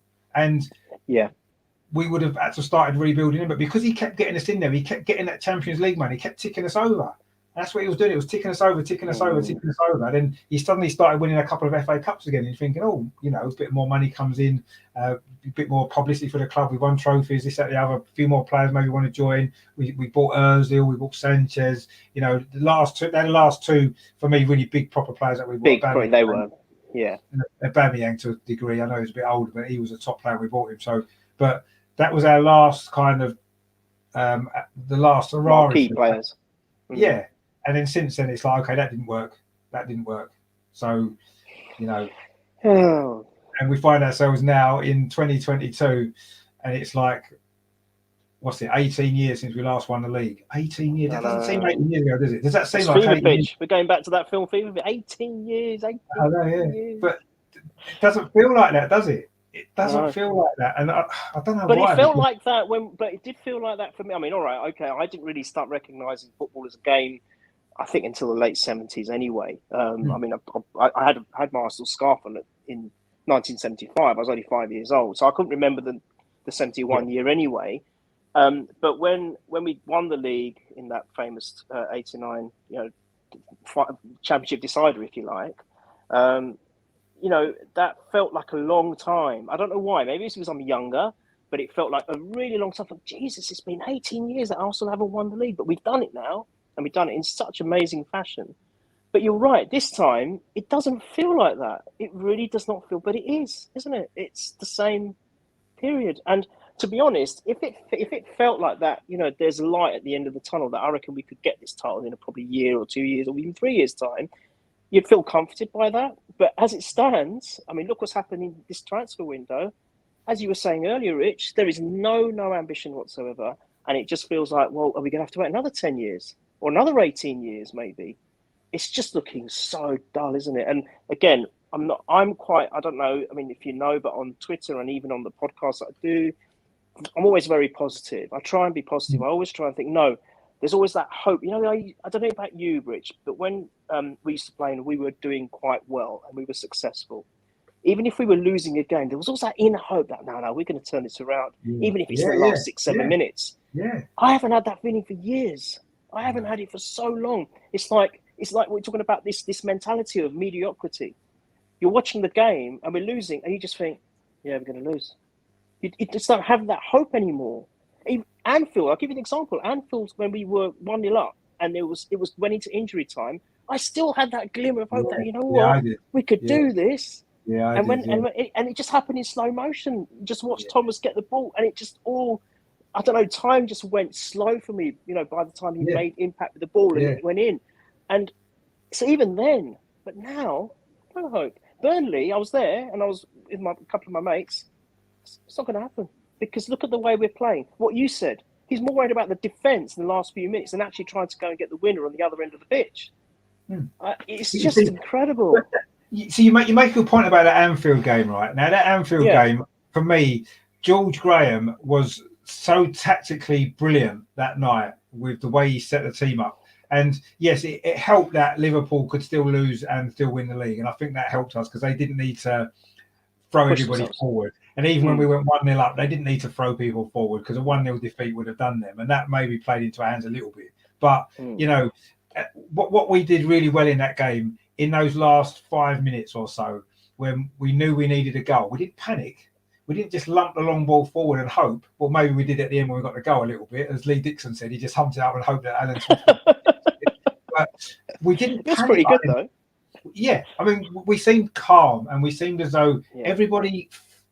I know the players have said afterwards that maybe, you know, that they, you know, Tony Adams was saying he was charging around the pitch and that, wasn't he, because he was getting so hyped up and stuff like that. But overall, it seemed like a calmness from the players. We didn't look like we were chasing. We just looked like we were in control. And obviously, we finally got the opportunity at the end and we scored. And like you said, it was like the world went in slow motion for. It really did. And everybody thought he was going to miss, and he didn't, and he scored. And even every time I watch it back, I think he's going to miss, and he still scores. So do I. But you know, but that was a team that was brilliantly coached. Yes, and brilliant players, but when you look at it, actually, Liverpool had better players than us individually. Easily, yeah. Alan Hansen was a better player than Tony Adams. Much as we love Tony Adams, and he was fantastic. Alan Hansen was a much better footballer than Tony Adams. You know, they're John Barnes. I mean, John Barnes was better than any player that we had at that time. Individually, he was a fantastic player, wasn't he? Peter Beardsley they had. He was a great player as well. You know, Steve McMahon in midfield. We didn't have players like that. But what we had was we had good players, but they were so well coached and they knew exactly what they were doing, and they were able to play with freedom as well. Rocastle, I mean, look at them runs Thomas made. Eventually, George Graham knocked that out of him, and that's why he ended up leaving. Yes. He was allowed that freedom to make them charges from midfield. He did it that season. He must have scored 6 or 7 goals like that, just doing charging it that way. Midfield.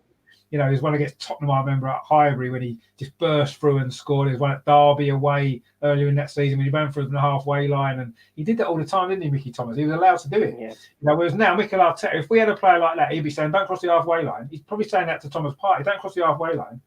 Yeah, because that's absolutely. You lose the ball. If you're in the other half and you lose the ball, we're in trouble. So stay here. That's what he's telling them. Whereas, you know, George Graham allowed Mickey Thomas, certainly for those 3 or 4 years, just to go forward. To do that. It's all right because the defence behind you will sort you out. If you lose the ball, they'll cover for you. You know, Kevin Richardson will come, he'll cover for you. Don't worry. But at the minute, it's not. Arteta doesn't let them do that. It's almost like he doesn't believe in the players they can cover for him. Maybe if we lose the ball, we're in trouble because no one can do the job behind them. And maybe that's. I don't know. But that's damning, Rich, in itself. If you don't trust the players to do certain things, what does that say about what does that give the player? What belief does that give the player about themselves? Even if, you know, we're all human at the end of the day, right, Rich? And there's every day, even if the most confident person out there, they're going to have those days where they feel a little bit, you know, there's self-doubt. Self-doubt creeps into all of us, yeah? And if a player is going through that, and then you've got the manager barking, you go, no, we can't allow you to do that. Even if they're the most creative player in the world, and they can do things off the cuff without thinking and just do them like that instinctively, but your manager says, no, you're not allowed to do that. When they're already suffering a bit of self-doubt, if they're going through a bad patch maybe of form, what does that do to the mentality of the said player, Rich? You said this is the thing. And I think you're right.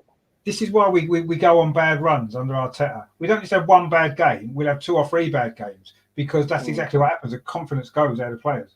And it's happened constantly, hasn't it? We don't just have one bad game and then we're good in the next game. We'll have 1 bad game, we'll have 2 bad games, we'll have 3 bad games, and then we'll have a better game maybe. But that tends to be how it goes. I mean, Mark in the chat has got he says there, the thing about being a fan in the 80s decade was you saw progress through the whole 10 years. We saw the breakup of an established squad, some experiments, but then building of a young team. Yeah, you could see the plan and you could see it happening in front of your eyes, couldn't you? Through that decade. The start was a bit slow, but we got there in the end. Mark C says there, it's still my favourite decade as a fan. But to me, I like the 80s and the 90s together as sort of those 2 decades together. The 80s was building towards it. Obviously, we got a few trophies at the end. And then, of course, the 90s was when it really came into fruition with all the trophies, when the most successful period in our history, probably in terms of what we won. You know, the double in 98 and the 91 title, the Cup double, the European Cup Winners' Cup, and all those fantastic trophies in the 90s. But the 80s built up to that. So the 80s was important. I love the 80s. I love the terracing. I love that whole the whole vibe of football in the 80s. Although football fans were treated like dogs, really, wasn't we? Locked in cages. It was horrible, but the whole experience of football was raw, and I did enjoy the 80s a lot. But I think my favourite decade would probably be the 90s, just because of because it was the culmination of that. That was it coming to fruition. All the 1980s, all the struggles that we had at the beginning, pushing through at the end. George Graham turning around the club, and then really just it blossoming in the particularly the second part of the 90s when Arsene Wenger came. That great football that we played. That double in 98 was just a fantastic season. It was. And this is why now I feel like this, because of all of those things that we saw, all those things that we experienced, and then even later on in the Invincible team, and even later on in Wenger's years, right? Even at the end when things weren't going too well, we still played some great football. Football was still great. Yeah, we still had some great players. You know, Santi Cazorla, and Virgil when he was on his game, and Sanchez, and all these players, brilliant players that you could go to a game, and no matter how bad it was, you knew, well, Sanchez on the pitch, he could get us a goal. You know, match winner. I'm saying somebody can turn it around. He could push a ball through and create something, and you had that hope. And you're right. Hope is in a way it's a good thing, but it's a bad thing, because the more hope you have, and then the less it gets fulfilled, the more frustrating it is, I suppose. But at the moment now, there's no hope, because we don't have match winners in the squad, as you said. Really, we don't have match winners, do we? We've got some good players, but they're not match winners. And no. we've sold half our squad. We've got. The thing was, I looked at this earlier, right? Since Arteta's been manager, he's brought in either on loan or permanently 14 players, right? 5 of them have already gone. 5 Wow. out. That's nearly half Gosh. of what he brought in. So is that bad judgment on him because he picked the wrong player, didn't work out, or I don't know what it is. But 5 have already gone. Some of them might come back because some of them are on loan. Mari, for example, but he bought Willian's gone, didn't work out. He bought him, got rid of him. Runarsson, the goalkeeper, bought him, got rid of him. Ceballos, he was desperate to get him back, didn't work out, got rid of him. And all these other players that have left as well, the established players from the Wenger era, from the Emery era, the Bellerins of this world, and Özil and people like that. All these players that he got rid of, Kolasinac recently, Mkhitaryan, who came in, he got rid of him quickly. He even got rid of Martinez, didn't need a goalkeeper. Callum Chambers recently, David Luiz, who could easily have done another year helping the young players. Saliba's, he got rid of him. That I'd never understand that one. That was God knows what reason. Thing. And the list is endless, really, of all these players that he's got rid of, and he's not replaced them. And even players that he brought in himself, he's got rid of. So it's like, what's going on? I don't know. It's an absolute mess. You know what? You when you were saying right at the top of the show, I think even before, I think it sounds like it's a money thing. 100%, it's a money thing, and that is damning again. And I keep using that word in this podcast today, but it's true. It's not good. It's not good for hope going forward. Michael in chat says, can't remember a start to a new year as bad as this. No, probably not. Not only in terms of the fact we haven't scored a goal since New Year's Day, it's February the 1st tomorrow, but the transfer window as well, getting knocked out of 2 cups in very quick succession. I suppose that might have happened before, but yeah, it's been terrible. Matt as well as in chat. Matt, thanks for tuning in, mate. Hello, Matt. Glad to see you as always. Terry says, yeah, spot on, Mark. 80s, early 90s for me. Yeah, they were the great times, weren't they? They were the great times. Terraces and pay on the gate and all that kind of stuff. Not having to buy tickets. I loved it, Rich. You could just walk up to the gate and pay and get in. None of this hoo-ha now. I can remember. It just felt real. It just felt real, yeah, Rich. It did. I can remember so many times. You'd say Arsenal be away at Liverpool or Everton or Man City or somewhere up north, and you'd wake up on a Saturday morning and you'd ring your mate and say, do you fancy going to the game? So you'd go to King's Cross, you'd get a train, you'd pay for the train, you'd just go up to Liverpool or somewhere, just pay on the day and just walk in. It's just absolutely brilliant. You didn't have to plan it 3 months in advance. You have to book trains weeks in advance. Oh, don't. Do you know what I mean? You just went on the train in the morning, just got up and went. We did that so many times. York in the FA Cup and, so many games like that. Let's just go to the game today. Let's just go. That's what we used to do. Remember, I mean, it probably wasn't on the day, but I remember a couple of days before, my mate would call me, and of course, in those days, no mobiles. You had to call on the landline and dial the numbers that way. And we'd phone each other. Do you fancy going on Saturday? I'm like, yeah, okay then. And that was it. I mean, we just go. And it was as simple as that. There was no logistical planning, nothing at all. And by doing that, we had time to go to the pub before, have a drink, and it made the whole day. It was a whole day out, and it was nice. And whatever the result, it was still a good day out. And now it's just so difficult to do anything. Nowadays, even with COVID, you've got to have a COVID pass, and you've got to have this, and you've got to have that, and it's like sanitized now. That the whole experience of football, and I don't just mean now. This has been going on for a long time, really. The whole atmosphere of football sanitised. The whole thing is, in them days, they used to run them football special trains, didn't they? Do you remember? Where they'd have 2 or 3 trains that would leave London to simply just for the football fans going to football. And you'd get fans of other clubs going to different games somewhere in the Midlands, and you'd be going to Liverpool. You'd be on the same train as them. There'd be fights everywhere, but that was all part of the experience, wasn't it? And that was what football was about. And I don't know, now it's just like everything's got to be, you have to book trains weeks in advance because they don't have a football special train. In fact, now, because the kickoffs get moved to like a Monday night at 8 o'clock, you can't get a train back anyway. You've got to drive. You can't get a train even if you wanted to because you never get home. You've got to book a hotel and book time off work and all that kind of stuff. It's just football fans now. I actually feel sorry for the younger fans, actually, that will never, ever experience football the way that we could. And yes, it was dangerous at times, and sometimes you didn't know if you was going to get home in one piece from certain games you went to. You took your life in your hands, didn't you? I can remember a few games thinking, I don't know. I had to run on a few occasions, Rich. Yeah, how did we get home from that game? In one piece kind of thing. But ultimately, I kind of feel sorry for younger fans that will never ever experience that, because it was fantastic, wasn't it? It was just brilliant. It was so good, and it didn't even matter actually that Arsenal used to lose. I can remember going to Leicester once. We lost 3-0 to Leicester. That's what I was saying about the day out. It was just dreadful. The game was, Arsenal was dreadful. Right? This was in the last days of Terry Neill. It was terrible. But it didn't actually matter because you had a laugh, you know, and that was just what it was about. Whereas now, it's not even, all that's been taken away, hasn't it? The joy's been sapped out of us all. Yeah, and it's not just Arsenal fans. Yeah, I'm sure even Man City fans right now, they're enjoying all these great times, winning all these games. I'm sure even Man City fans preferred football in the 80s and in the 90s when they were getting relegated and all kinds of stuff and travelling to Gillingham and places in the league. I'm sure they had a better time then than they do now, I think. And it's not just Arsenal fans. It's not just because we're not doing as well now. We weren't doing very well then. It didn't matter because it was the whole experience made up for it. And yes, it's different now. And we do expect, as we said, we do expect more success for Arsenal simply because we've experienced it. And unfortunately, that is what happened. Mark C says they're phoning up Club Call to find out ticket prices. Yeah.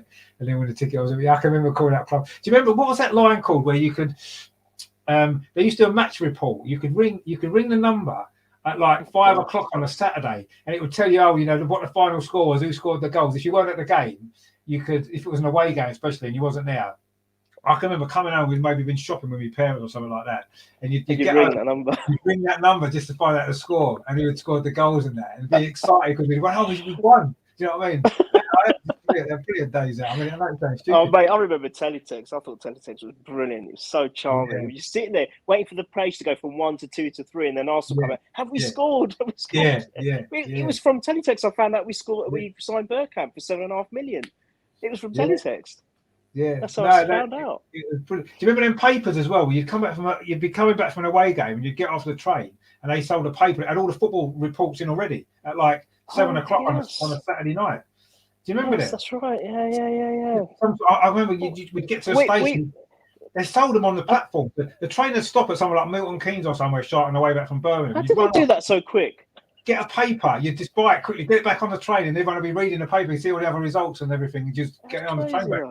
Just brilliant. They got the press so quick though. That was crazy, wasn't it? Absolutely I know. Yeah, I never understood how they did it. It was like, hang on a minute, the game only finished half an hour ago, and they've got a whole paper report. It's like brilliant. This, and they were out, and you could get them on the station platform. You could just go and buy them.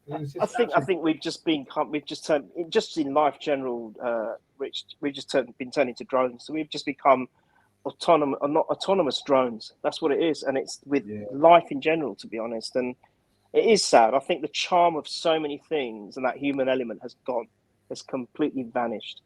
And you're right, the new generations are never going to experience it. It's just the way it is. It's a sad thing. But anyway, I'm going to have to make a move, I think, now, Rich. So I just want to say thank you so much for having me on. Really appreciate it. That's brilliant. And no. Thank you for, you've always been asking me for a long time and I've never been able to do it for whatever reason, but no, thank you for having me. It's been an absolute honour and a pleasure to be on. So thank you so much. So he says there, thanks, Richard Neil. Made some great points to state of our club. Here we go. He's going to bed. He's got it in the morning. And I'll be waking up thinking of the month of January. It'd be February tomorrow, mate. So you'll be fine. So don't worry about that. and so he says, Richard Talton and Neil are coming again. Like the Three Sets Free, great guest. Yeah, you are a great guest. Oh, thanks. Definitely when you're back on again. Definitely, we'll have to maybe look at getting you on in the future as well. Oh, bless you. What I do want to do, actually, and it's something I've been thinking about for the channel for a while, actually, is doing I was going to call it the sort of archive show, where basically doing a show looking back at maybe the 80s and 90s, certain seasons, certain players, that kind of thing, and maybe doing a show about that, maybe like once a week. And I think you'd be a perfect guest to come on that show because we go back a similar we're a similar age. We're similar age, yeah. Yeah, we go back a sort of similar times. We were going to football at the same kind of times, and I'm sure you'll have similar memories to me, and maybe different memories of the same experiences and stuff like that, which would be good. And I just think that'd be a good show. Actually, I've been thinking about doing it. I was going to do it at the start of this season, but other sort of one or two other things happened, and when am I going to fit it into the schedule and stuff like that? But it is something I'm still definitely thinking about doing. Okay. Oh. Doing something like that. We could maybe look at trying to set something up, at some point, because I definitely want to do it. Hopefully this season if we can. I know not a lot of time left now, really, I guess, but there's not going to be many games, so maybe we need to fill the time with something, don't we? Yeah. So let's talk about something we can have a smile about. Exactly. I don't Exactly. think we're Yeah. gonna get many more. I don't think we'll get many smiles for the football at the moment. I don't think we will. Probably Sadly. not. No. But no, we'll have to definitely sort something for that because that could be pretty good. Definitely. But yeah, no, it's been great to have you on, and I say we'll have to. Oh, it's been a pleasure. Honestly, I can't thank you enough. And yeah, it's been an honour. I've been watching your show for a long time, and yeah, thank you for allowing me to actually be on it. So yes.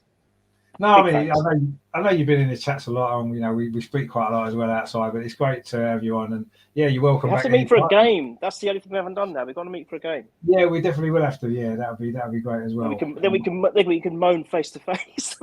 Exactly, reminisce about the good old days. You know what I mean? Yeah. All right, I'll let you know which ones I'm going to go to if I can get to some more this season. Then we'll try and sort something out if possible. We'll do that for sure. We'll definitely do that. Yeah, that'd be great. Okay. Yeah, fantastic. Brilliant. No worries at all. Thanks for coming on. We'll speak soon, mate. Yeah, take it easy. Definitely. Take care. All the best, Rich. Take care. Yeah, mate. Excellent. Yeah, that's Neil. Fantastic guest. Brilliant to get him on the channel finally. I say we'll definitely do some more stuff again. Terry says, cheers, Neil. Hope to see you soon. Yeah. Michael says there, great chats, top stuff. And Terry there says, yes, Christy, cheers, Russ. And Russ is in the chat as well. How you doing, Russ? Russ says there, we had an excellent chance of his top four. The club has zero ambition. Yeah, exactly. Zero ambition. And unfortunately, many of our fans seem to have zero ambition as well because they're quite happy with the current state of the club. Mark says there, now that we don't have FA Cup or League Cup still, but exactly, now we don't have that, we might as well do some stuff on the 80s and 90s. I mean, Mark, you'd be welcome to come on as well. You obviously got some good memories from the 1980s as well, and 1990s. Maybe you'd be a good guest to have on that as well. Great show that could be, couldn't it? We'll get a few people on, reminisce about the good old days of the intercity specials and all that kind of stuff, and all that brilliant days that we had at football. So that's that we can look at. Anyway, we got a little bit distracted. The transfer window did finish about half an hour ago, and Arsenal didn't buy anybody. So there you go. We got rid of lots of people, and Aubameyang has officially been unveiled at Barcelona. So that's definitely been done. That actually didn't get unveiled officially until after 11 o'clock. But anyway, that's that one. Liverpool didn't get Fabio Carvalho done in time, so they've lost out on that player. Which is a shame for them, isn't it? There's been a few lower league stuff going on, but we're not really bothered about that.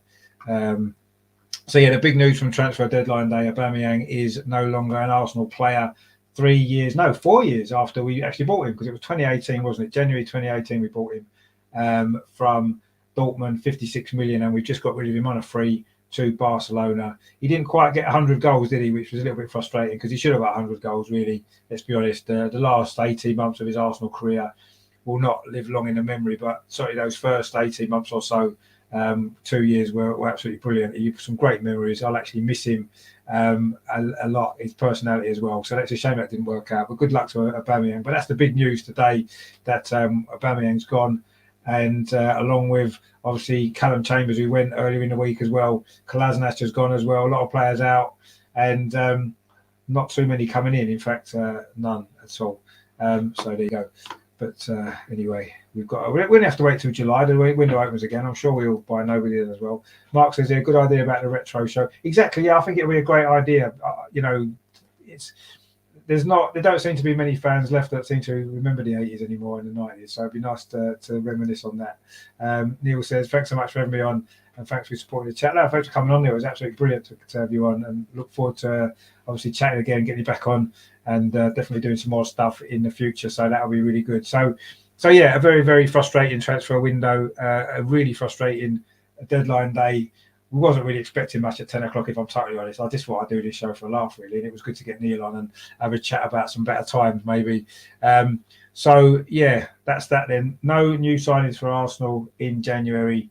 We've got a very threadbare squad. We've got no strikers, and we don't have much of a midfield either. And we've got quite a few defenders, and half of them aren't very good. But we have got a decent goalkeeper, so that's one good thing. So maybe Ramsdale, watching his video the other day and sticking that one in the top corner, maybe he's the one who's going to score the goals for us now for the rest of the season, because you don't hold out too much hope for too many of the others, do you? So, yeah, the transfer window's finished and we are knackered, basically. Terry says, Richard, great show, mate. Just wish you had some good news to us. Yeah, I do as well. We've got no good news at all, I'm afraid. it's there's no more good news to give you. There's no good news at all to give you. So yeah, it's done. The transfer window is done, and we will. Yeah, it's done, and we're done. Quite honestly, we're completely done. Tomorrow night we've got a Tuesday clinic. It's going to be a transfer window special. Going to have the normal panel on. We've got Dorsey on, we've got Melvin on, and we've got Adam on as well. We're going to be looking at the transfer window or looking back on it. Obviously, the players that's gone. Won't have any new signings to talk about, unfortunately, but we can talk about the direction that we think the club's going in, and a few other bits and pieces as well. So that'll be tomorrow night at 8 o'clock. So please join us for that. There's no midweek game this week, actually, for a change. The men or the women aren't playing, so there's no games this week. So after Tuesday, we probably won't be back until Friday for the Arsenal women's show. Obviously, the usual panel on. We've got a couple of games to look back on. Big game of this coming weekend on Saturday for the women against Manchester United at home in the WSL. So that'll be another game we'll be covering on the channel as well. Kickoffs at 12:30, so we'll go live about 12:15. And the usual stuff there, match commentary, etc. Hopefully, you guys will join me for that as well. And then we will be looking ahead, of course, to a really, really big game for the Arsenal women next Friday against Chelsea. The title decider in many ways probably will be. And before that, of course, the men are back in action at Wolves, aren't they? So loads of stuff coming up after that. This week's a quiet week. So we will have tomorrow we'll be in with the guys going over the transfers and then we'll have a few days off until the weekend. Russ, see you tomorrow, Richard. See you tomorrow, mate. Thanks for tuning in. And thanks to everybody else as well. You guys in the chat there, some great comments. Great to have you all involved. Hope you've enjoyed the show. Give it a like if you have. And if I know most of you guys in the chat are probably already subscribed. But if you haven't, please subscribe as well. And I'll see you tomorrow at 8 o'clock for the Tuesday clinic. Quite a lot of therapy we're going to need after this transfer window. It's been quite depressing, hasn't it? But there was a song once, wasn't there? Things can only get better. Well, they certainly can't get much worse, can they? So let's hope that they do get better. Mark said, he says, good show. Thanks for tuning in, mate. Hopefully see you tomorrow if you're around for the Tuesday clinic. And we'll see you very soon. I say we're back at 8 o'clock tomorrow evening for get the guys in, chew over the fat of this transfer window, and very disappointing it's been, and find out where it leaves us really for the rest of the season and beyond. Very, very sad times at the moment for Arsenal. Not very good, is it? But sometimes you've got to reach the bottom to get back up again, and maybe that's what we're doing at the moment. But we'll see. We'll see you tomorrow for the Tuesday clinic. Please stay tuned for that. Give it a like, share, and subscribe. Thanks for tuning in. This has been a very disappointing transfer deadline day, a very disappointing transfer window. Arsenal, again, I do repeat, have bought absolutely nobody. And we head into the rest of the season with a threadbare squad, no strikers, and very, very, I don't know what to say really. We'll talk about it tomorrow properly in the clinic, but stay tuned for that. In the meantime, as always, come on, you guys. Come on, guys. Let's try and enjoy the rest of the season if we can, but it's going to be tough. But stay tuned to the channel. There's loads to enjoy on the channel starting tomorrow. See you later, guys. Take it easy. Thanks for watching.